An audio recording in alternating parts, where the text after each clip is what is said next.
Mr. Moore. Thank you, Mr. Chairman. Just a week ago, the New York Times reported that the Biden administration has downplayed repeated signs that migrant children are being widely exploited. I would go on record today and say it doesn't sound like just the Biden administration based on what I'm hearing in here, but Ms. Rodas, you mentioned something and it kind of triggered a response a while ago. You said these kids are being recruited in their home country. What do you mean by that? So, and I'd be happy to submit for the record, we have children saying that there are radio advertisements in their hometowns. So in Huehuetenango, for example, in Guatemala, they're actually advertising on the radio, come with us, we'll give you passage to the United States. There's an example of a sponsor who currently is in Austin, Texas at this moment.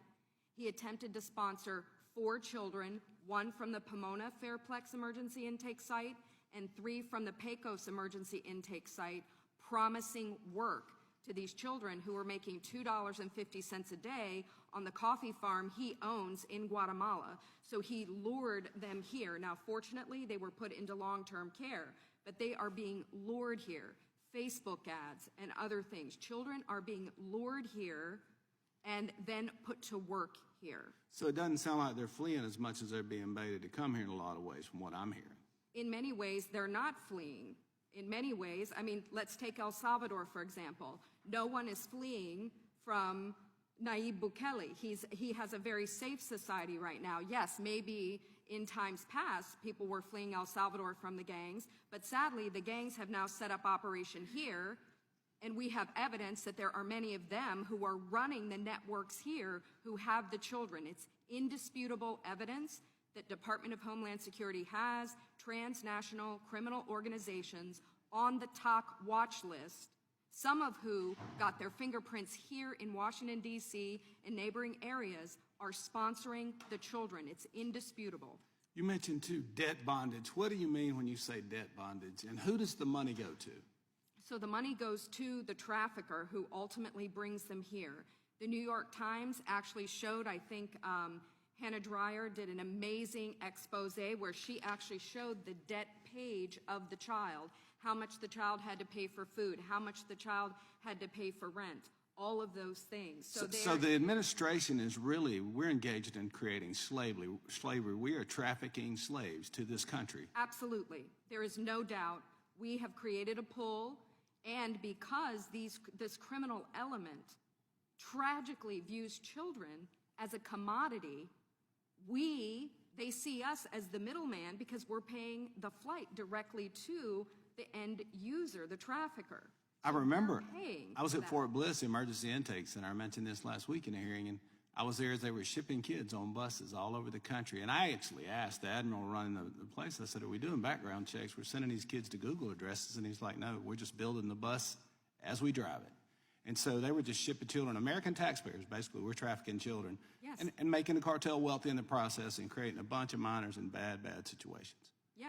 Yes, going back to 2014, which was astounding to me because I did not know when I deployed for this mission that one child had ever been trafficked through the program.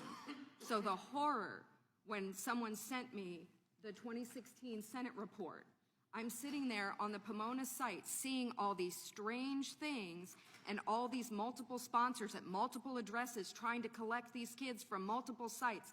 And I read the report and I thought, which side am I on? Right. Which side are you on? Which side? Because we know about trafficking all the way back then, how teens were lured from Guatemala, put in slave labor conditions where they were held sometimes at gunpoint and their families were threatened to be killed. So I've got about 45 seconds. Thank you for being a whistleblower. I guess they didn't treat you very nicely when you blew the whistle. No, they did not. They threatened me with investigation. They walked me off the emergency intake site and they took my badge. My agency, thankfully, I work for the Council of the Inspectors General. I'm not here in that capacity, but they actually offered to send agents to retrieve me, to escort me home because they were concerned for my safety. It's a terrible thing when you blow the whistle and to try to save children, and then you are retaliated against for trying to help.